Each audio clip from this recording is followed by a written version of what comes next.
Well, that's not happening. But that's my story. That's my excuse. Don't tell me you want something, but it's still too comfortable to stay right where you are. I can't think of a more frustrating way to live. It feels like you're almost giving up a part of yourself. I mean, this is hard for me. I've been chewing my nails. Drives my wife crazy. This is because of me. This is because of an unaddressed poor habit. Welcome to the latest edition of the Armoury Podcast. In this podcast, we're addressing what we believe is possibly one of the most important things that you can have operating in your life that either lead you to success or failure. Those goals, those things you want to achieve. Success or failure is going to be dependent on the story that you are telling yourself, the story that you have going on in your head. And when we think of having a possible goal or what success means to you, but then having a story that's in opposition to that and not taking you any closer to it, what a frustrating way to live. In this episode, we want to give you some help, some examples, and some tips that if you identify with what we're talking about, it can get you out of that frustration and put you on the way to your greatest strength. People want the change in their life, but they don't want to change their lives. So that's what kind of sparked this discussion on getting results and why we're hearing the same thing over and over again. With the fitness facility, what is really this conversation kind of comes into a lot. The topic is around fat loss, right? Fat loss over and over, which is good. It's good. People want to be at a healthier body weight. They want to make progress.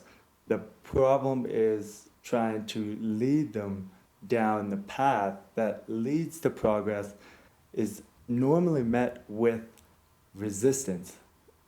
Instant resistance. Instant resistance.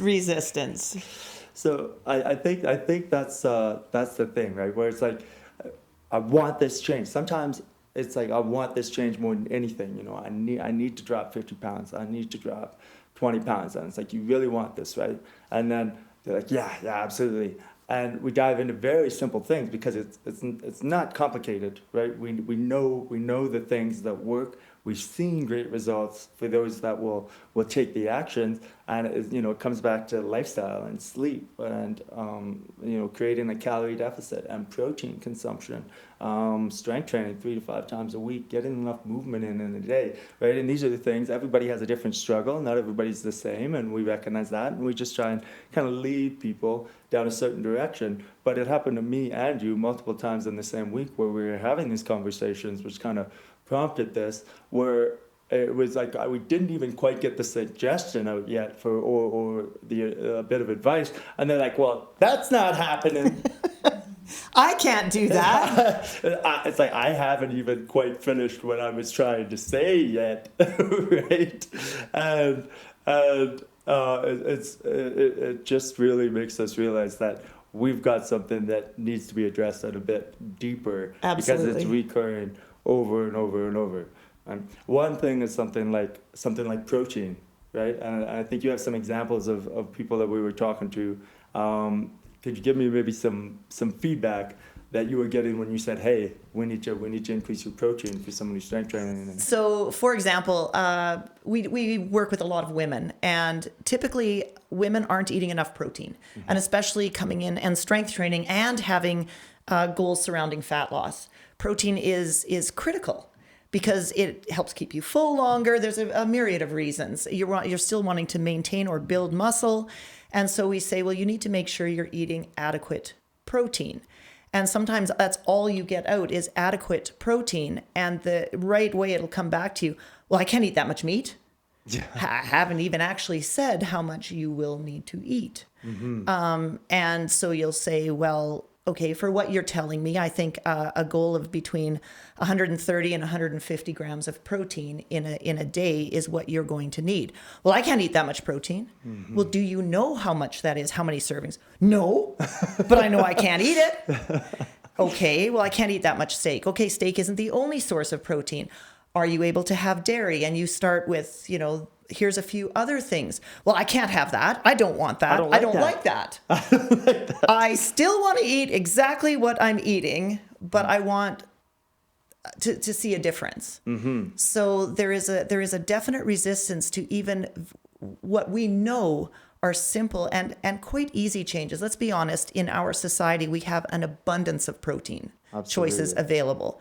And most of us are able, it's not that you have to buy, the top eye of round steak and eat that 5 times a week. No, there's some very inexpensive forms of protein, but it's just a complete no, I can't eat that much, even though I don't even know what you're talking about, but I am going to tell you that I can't do that. Yes. That's a beautiful explanation, because it was the same thing to me, where I was just, it's like, do you know how much protein, that being one of the things we talk about often, a foundational thing like that you should be eating. And the person was like, this person has wanted to lose weight for a long time, for example, and they're like, well, I think it's maybe like around this much. And we did a quick calculation based on what we do at the Armoury, and it's like, actually, and she knew she wasn't hitting even what she thought, and it's like, actually that's low by like 30 to 40 grams to get to the minimum of what you need. And it was like, well, what, am I just supposed to eat like protein all day? And it's like, that's exactly what you're supposed to do. in regular intervals with a focus on protein, this amount is very much possible. And this is going to support your goals of what you're telling me your main goals. I'm not making up the goals here. You're telling me the goals. We're coaches. We're trying to lead people to a destination they want to go to. That's really our job title, right? And it's true. And then if it's like, well, meat's so expensive these days, right? Like, it's just straight to those things. It's not, they haven't thought about eggs. They haven't thought about, there's all sorts of different resources. I'm not telling you exactly what you need. I'm saying you need around this amount of protein, and this isn't just because based on my mood today. This is like the truth. This is the science, and this is really going to help you out. It's one of the key things that you can do with nutrition, and it's just met with that powerful just negativity. And so when you offer another, well, no, you don't need to eat, 5-6 servings of meat a day. You need 5 to 6 servings of protein. And do you even know what a serving looks like? Because it's going to vary depending on the protein content. And I can tell you right now, you absolutely can eat that. And it's going to be really good because you're going to feel full longer. You're not going to feel that snacky urge an hour after you're finished eating. So there are some benefits to it. But I need to convince you that I can't do this, that I am the one person out of this entire population that is not going to get the results based on what you're telling me. Yeah. So it doesn't apply to me. No, it's an immediate that my excuse or my reason, they think it's a reason, it's an excuse, is the limitation, and there's no way around it. And no matter how many ways around it you try to give, their wall to that path grows and grows. So at that point, we're looking for you to now identify what it is. You have to own it. You have to decide that this is what I need to do, and so I'm going to find a way. I'm going to commit. And that's the difference, right? But I think with commitment, people have been telling themselves a story. I think it's so much of it comes down to our internal language and our story, that's what causes this kind of these fired up almost rejections of little changes that we're not saying like we're getting them to possibly consider. We're trying to give a path, and I think it comes out so furious sometimes because it's like, that's my story, that's my excuse, and you should validate it. I want validation for my excuse so I can feel better about it. How dare you try and tell me, because I want something different than I'm currently getting, that I actually need to do something different to achieve it. I just want, like your opening quote, right? The change. But the only way to experience the change, whatever that is, for a person in their life and their goals, is to change. And that's actually, just on the spot, it reminds me of Jim Rohn. He has a very, very similar quote, right? For things to change, you have to change. But people want the change, but are extremely resistant to like we're talking about, very doable changes. More protein doesn't mean you got to go take the boat out and you got to spend all day fishing and didn't catch much today, so I'm low on my protein. You know what I mean? Mm-hmm. It's far more simple in our society today to be able to do that if we are aware of it and if we're going to commit and make that effort. Yes, and you do have to commit. You have to make sure that you don't stay where you are. Mm-hmm. You have to make sure you're always moving. And that actually reminds me of a story you told me. You and Gary, your husband, you were traveling somewhere in Europe, and there was something about a traffic circle. A traffic circle. So we were in Portugal. It was about 4 years ago, and a city called Coimbra. Mm-hmm. And we've done a little bit of traveling, not as much as you, but a little bit. And Europe is known for traffic circles, especially in their big cities. And these aren't just traffic circles with a couple lanes. I think this one had 5 or 6 lanes. And I remember approaching it and just being like, really glad I was not driving. It was Gary. I was the navigator. So my job is to listen to the GPS and make sure that we get off at the right exit. So we enter this traffic circle and we go around, I think, at least once. And then the GPS tells us to take your next right. Mm-hmm. In the next exit. So great. I'm like, take the next exit, this one here. So we very confidently take the next exit, and almost immediately the GPS says recalculating. Oh no. So we find our way back to the traffic circle. We get back on the traffic circle, and it is packed. This is a 5 or 6 lane traffic circle, tour buses and all sorts. I mean, it is packed. It's overwhelming. And so, okay, it wasn't the first, okay, take the next one. Okay, it's the next one, that's this one. We get off, and immediately the GPS says, recalculating. So we fight our way back to the traffic circle. And honestly, this happened, 4, 5, 6 times. Mm-hmm. And finally, we just thought, okay, you know what? Take the next right. We get off the traffic circle. We committed to staying off because getting back on wasn't doing us any good. We kept ending up back on the traffic circle. We committed. We eventually found our way to our hotel, which was our destination. Now, that traffic circle makes me think of the excuses, right? And it's you take the next one, and you take the next one, and you take the next one, and you're in a little bit of unfamiliar territory, and it doesn't feel right. So you get back on that traffic circle. What's familiar? Those excuses that keep you in that circle, that frustration. But then we kept saying we wanted to get to our hotel. Well, eventually we're going to have to commit to staying off the traffic circle. And I think people with their excuses and with their reasons are staying on that traffic circle of frustration and anxiety. And it was much less frustrating and caused much less anxiety when we just committed to letting that GPS recalculate and find a way to that. Yes.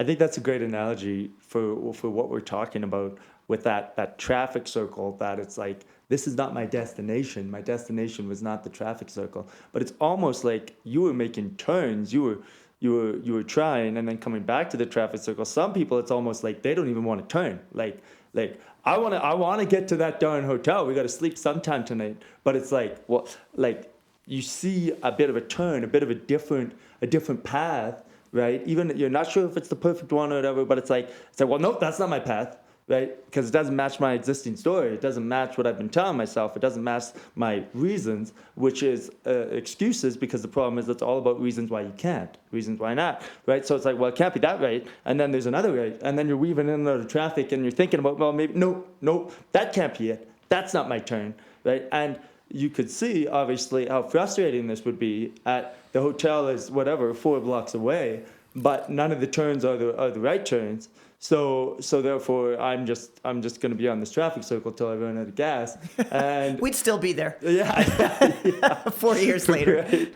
Wonder, and I think that's a great analogy of like what it's like trying to understand what like obviously we all have different challenges and stories and being empathetic for sure, but when you're coming from the coach's perspective, it's like, I'm just asking you to take a right turn, and this is a right turn that is proven to help people get where you're saying your destination is. And even in our own facility, the people that commit to that turn, even amongst some discomfort and some doubt, and yeah, you got to fight some old habits and stories. Like, this is the journey, this is the struggle, this is where the strength is, right? But the people that do that and stay the course, even if there's a little recalculating, which is called life, right? You're going to get to that destination. Well, can you imagine if I phoned the hotel and said, I don't know how to get there? Well, where are you? I'm on this traffic circle. Well, you're going to need to take a right. No, I want to stay on the traffic circle. I want to stay here, but I want to be at the hotel. Yes. I mean, that's kind of what we hear is I want to be healthier. I want to be stronger. I want to be leaner, whatever the goal is. Mm-hmm. But I don't want to get off my traffic circle. I can't give this up. This is mine. This is mine. Right. Even though it's you're telling me this is not where you want to be, or it's not taking you to your destination, right? And honestly, as we talk about this, I can't think of a more frustrating way to live.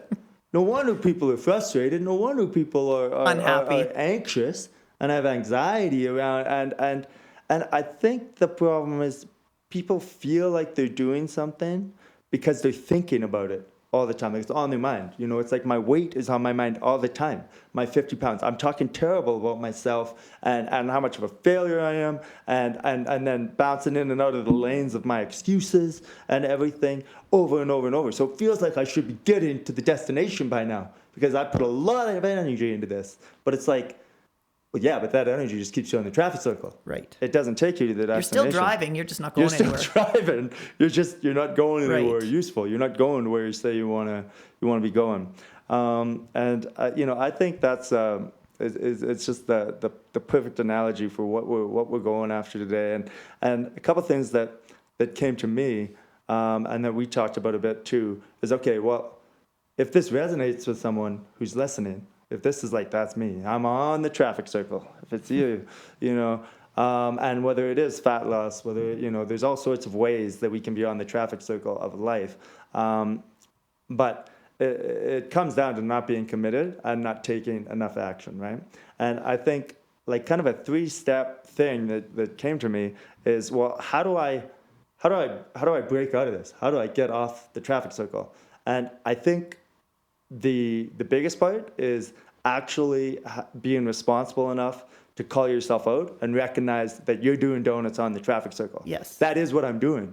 Because if you don't do that, you're just going to stay frustrated. That is the starting point of change, is to recognize, I got to make a turn here. And understand that's actually a very empowering thing to do. Yes. It is not, it's getting off of it's the first step to not feeling ashamed and not, is to empower yourself to call yourself out. This is where I am. Mm-hmm. And this is what I am doing.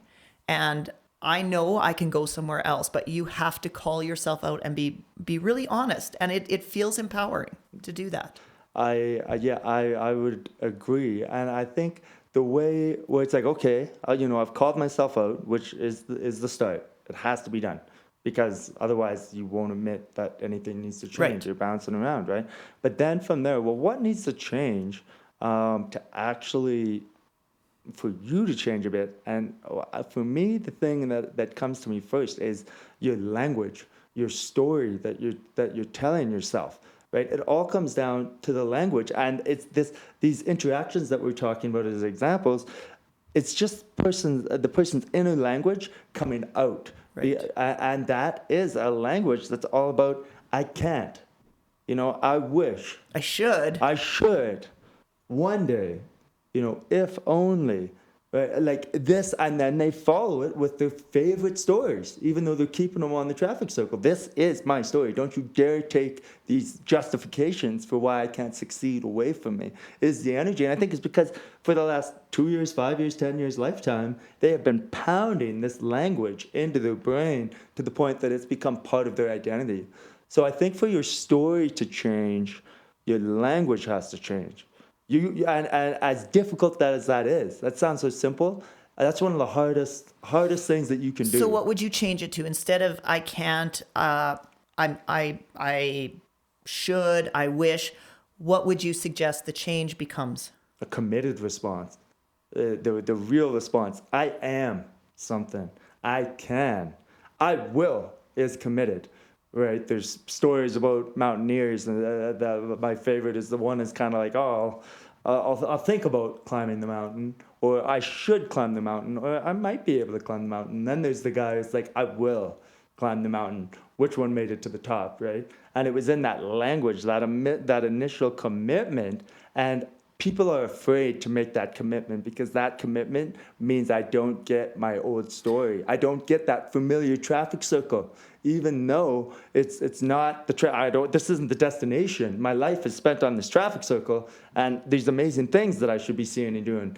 That language and that lack of commitment is what keeps them there. But they're afraid to commit because when they do, they don't know what's out there, and it feels pretty unfamiliar. And it feels like you're almost giving up a part of yourself, even though it's a part of yourself that's keeping you stuck, Right. and that's sabotaging yourself. Right. Right.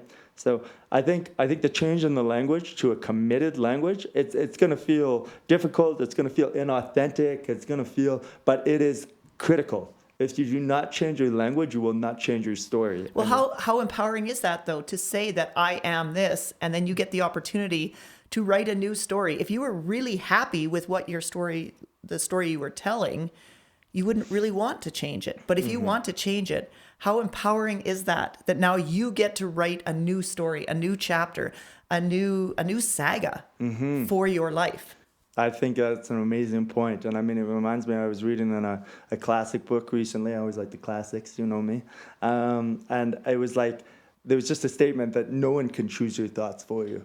And, you know, when you break it all down, no matter what is going on in the world, no matter how much body fat you have, what the scale says, no matter anything in life, no one can choose your thoughts but you, right? Viktor Frankl also calls that like the last of human freedoms. And it is so true. So it shouldn't be like discouraging, like, yeah, I'm on the traffic circle. I've been on it a long time.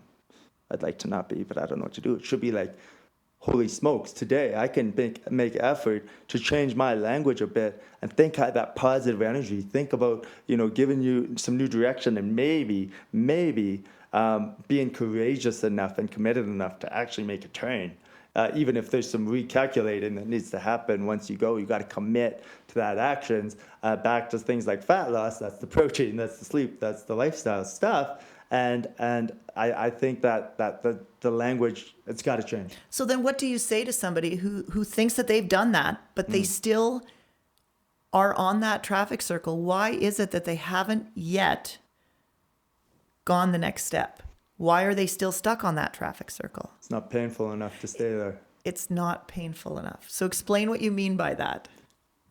I mean, well, I'll give an example. I'll give an example with myself of something that happened fairly recently in my life. And it's around a poor habit that I have and that's nail chewing, right? I shared the story of epilepsy that I dealt with on a different podcast episode, a bit of my story. And it's also very common, they say, that you develop habits and weird impulses and stuff when you're dealing with epilepsy. And for me, that was chewing my nails.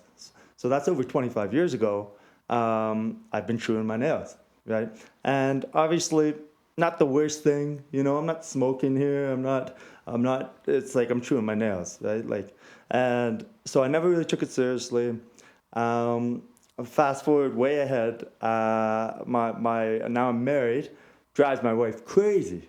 Drives her crazy, right? And that's legit, I was going to say. That's valid. Right? That's valid. Yeah, you know, you come into my office at the gym, there's like nails that I've chewed off on the floor. It's like gross. My fingers always hurt, right? You almost become like I bite them until they like bleed sometimes. And this is just the way it's been. And it's like, okay, it's kind of painful, some of this stuff, but I think here is the best example for a true story for what I mean for pain is I usually read to my boys before bed, and little Ezzy, who you know quite well, my 5-year-old, he's still small enough to lay on my chest, and I was reading, and I had to do a double take. What was he doing as I was reading? And he was sitting there. He was chewing his nails. right? He was chewing his nails. Didn't get that from mom. No, and he didn't get it from anywhere else, right? This is being honest with yourself, right? That would maybe lead back to the opening thing. Like, it's like, this is because of me. This is because an unaddressed poor habit in my life that's just not important enough, right? And so I saw it, and I knew he'd been nibbling here and there, but it was like this part became so clear to me. And just the thought hit me, like, this is because of me. And if I don't do anything about this, he's going to be 17 and he's going to have the bleeding nails and disgusting. And it's because of me. So what I did right there is I said, Ezzy, if Daddy stopped chewing his nails, could we make a deal that you would stop chewing your nails? Because you can't just say to him, don't chew your nails, it's gross. How ridiculous is that? Yeah. Especially when I'm someone who prides myself in being real. You know, authenticity is really big to me. I do my best to act that out in all my interactions and in my life. And now I'm going to tell my son not to do something that he got from me and that I'm going to continue to do. Like, it's ridiculous. Which you'll see him do every day, and Yeah. it will remind you continually of your own bad habit. Yeah, of my failure there, right? And so to continue the story, he agreed with a big smile on his face. Yeah, that sounds awesome, right? Yeah, I'll stop if you stop. So, and we pinky swore on it, and we promised. So I think going all the way back to what do I mean by creating enough pain, it wasn't enough pain for the physical pain that it causes. It wasn't enough pain for my wife to be on my case. I can deal with a little bit of that, you know, like, that's no big deal, right? But what has now put me in a position of pain, it's not being a man of my word to my son. It's lying to my son. If I chew my nails, I am acting against my values. I'm acting against everything that I believe in. And that's a worse example than chewing my nails in my first place. I'm saying it's okay to give your word and then lie. I'm saying... So you created a much greater pain. I created something that was more painful, right? To the point that, hey, I don't need it that bad. If it means to continue chewing my nails, I now have to be a liar and not a man of my word. And my son's going to see that because he's going to see nails all over and he's going to see daddy's fingers bleeding. And what's he going to be doing? Still chewing his nails, right? So it's like I've taken that and I've made a commitment that this is what I'm going to do. And I made it more painful to stay the same than it would be to change, because change is painful, right? And I think the people that are staying stuck on that traffic circle, they feel like they're in a lot of pain. It's like, man, I'm like depressed and this is so hard and I know I need to lose weight, and that language and all this stuff. And I've been trying, which means they haven't gotten off the traffic circle and all this language. But the problem is it's still not painful enough. You have to, because you're still on the traffic circle. So what commitment can you make? Maybe it's even outside of yourself. Like a promise to myself probably wouldn't even do it, right? But a promise to my son, like verbally and pinky swore on, that means something. And I have to keep that now, which means I no longer get to continue to take the habit that has been, disgusting. And now my wife, she doesn't mind that there's, I'm not chewing my nails and stuff. And maybe we'll do a close-up a little later on of, like, I'm almost at my needing my first, like, properly clipped nails in, like, over 25 years, right? So I'm accomplishing something. And I guess one thing that comes to me, too, is it sounds crazy, but since making this commitment and having some success with it, I've gotten more done in the office and with the business and things I've been procrastinating on. And I've been taking more action than the weeks and weeks. I've been struggling. And I think that's important. I think it's important. absolutely connected. I think it is connected because you also have a sense of accomplishment. You have a sense of pride. You have a sense of staying true to yourself. There's no way that isn't going to spill over into other areas. It does, it levels you up. It makes you stronger in other ways. Strength in one area is going to make you stronger in other areas, as we see all the time. Absolutely. And I think that's the key too. It's small things. I mean, this is hard for me. This is a big thing to me. It might sound small to someone who's never had the habit, of course, right? But we all have those things. And it can either be an upward spiral of success by choosing to commit, choosing to identify what we're doing to ourselves, to change our language, to make it more painful, as I have here. And that can be an upward spiral that carries over into other areas of your life and your relationships and everything.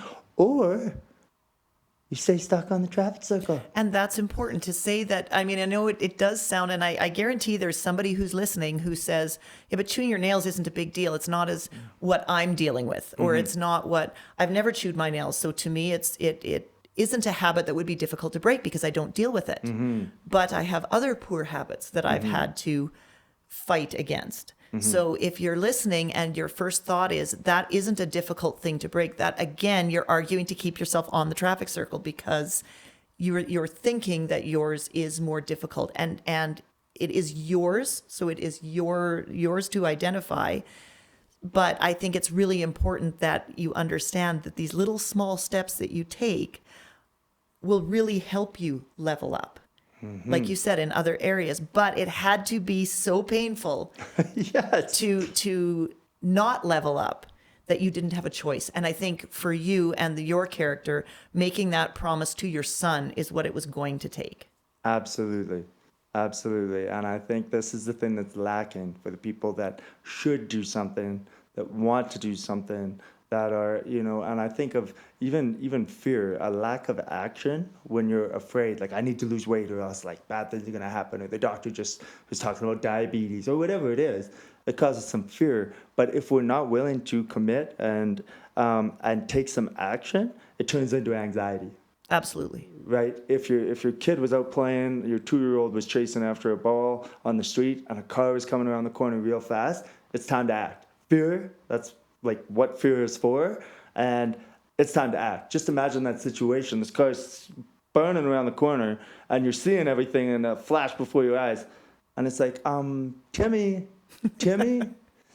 probably not the best to be in the middle of the road right now. It's like you're going to be anxious out of your mind because your action, your commitment that is required in this situation is not sufficient. It's not enough. And I think that's also what's happening with people thinking like they're doing enough, but it's not painful enough, and they're not leveraging that fear into action, which when you take some action, it creates the success spiral. It goes into other areas of your life. Also, I think instead of anxiety, it's urgency. It's urgency. And again, for the example with my son, it's like this is urgency, and I'm taking action, and I feel that almost that positive urgency, because if I don't do it now, well, what's it going to be like when he's 7? What's it going to be like when he's 9? Like I can nip this thing in the bud right now when he's starting to look at those nails like a delicious snack. Right. What I mean? When he doesn't realize how difficult it's going to be for him to break. Yes, so you don't let him start, right? And understand, especially around our body image and around fat loss and being overweight and obesity, it's like obviously there's all sorts of emotions piling into that, and things like someone who hasn't chewed their nails, maybe I can't fully understand because I've never had a bunch of weight to lose, right? But there's going to be the stories of the childhood. There's going to be all sorts of things. But the problem is, again, if those stories are not serving you, it's time to change that story. And I think that's where we want to take this, is that this isn't meant to make you feel like you're stuck. This is meant to empower you, that it is your thoughts and your words and your actions that can start you on the upward spiral, that can start you writing a new chapter in your life, that you don't need to stay on this same chapter over and over, or the traffic circle over and over, that you really can. You really can make a difference. You really can not just make the change, but you can do the work to change. Absolutely. That's where change is. That's where change is. That's where it happens, right? Falling in love with that process and the little bit of success on a little bit of success. And as far as fat loss, again, like we say, this is a situation that we're constantly dealing with. But we have all sorts of success stories of we could name multiple names. Just recently, people dropping 20 pounds, over 3 or 4 months, just nice and solidly, and they're way happier with their physique, and they've got so many positive things to say. And it has spilled over into other areas of their life, the relationship as well, because they hated their body and they hated how they didn't have any clothes that they could fit in. So who pays the price for that one? No, I mean, we serve mostly women, so obviously the partner, the man. So now it's affecting my relationship. Like, it does spill out into every area of your life, making small changes in places that you say are important to you. So I think, with strength being the way of Armoury, your strength is in your story. Your strength is your story. Right. Your strength is not the size of your body. The strength is in your story. Mm-hmm. So write the story that you want to resonate. How cool is that? Yeah, we how can cool do is that? Like, Boom. it doesn't matter whether you're 20, 40, 60. You can write a different story. I mean, Yeah. we have a long-term member who's gunning for her first bodybuilding show, whereas 5 years ago, she was quite overweight. Right? And just so you know, she's 60 years old. She's not 22. So, you can write whatever if you don't want your story to involve bodybuilding, that's fine. But if you want your story to be strong, to be healthy, to have empowerment in it, you're the only one that can write that story. And I think that is really empowering, that no one else is going to write that story except me. So I'm writing my story. You can't write my story. I'm writing my story. Only we can write our story. Yeah. Right? And I but think it only becomes a position of strength when we realize that. And we realize it's not all these externals, it's not our childhood, it's not all these excuses, reasons that are giving us a story that possibly isn't bringing us the most fulfilled and the most joy in our life, right? And I think that's the thing. Strength is in the story, but we have to pick a story of strength. You're not going to have a weak story and a strong life. You're not going to. You got to pick a strong story that makes you level up and commit and achieve things that otherwise, before you never thought possible. But you're proving to yourself, and you're giving yourself enough reasons, and you're calling yourself out on your excuses. You're changing your language, and you're making it painful enough. Don't tell me you want something, but it's still too comfortable to stay right where you are. If that's somebody listening, it's like, make it more painful the way I made it painful with choosing my nails in the sun. Make it painful. Realize strength is the way, and strength is the story. Boom, baby. Boom, baby. If you enjoyed this video, please feel free to give us the like, give us a comment. Let us know if any of this resonated with you, or if you had any questions. Also, the ultimate, feel free to share it with your friends. Subscribe. It would be awesome to get this message out to hopefully make an impact on the wider world. Thank you so much for tuning in. See you guys next time.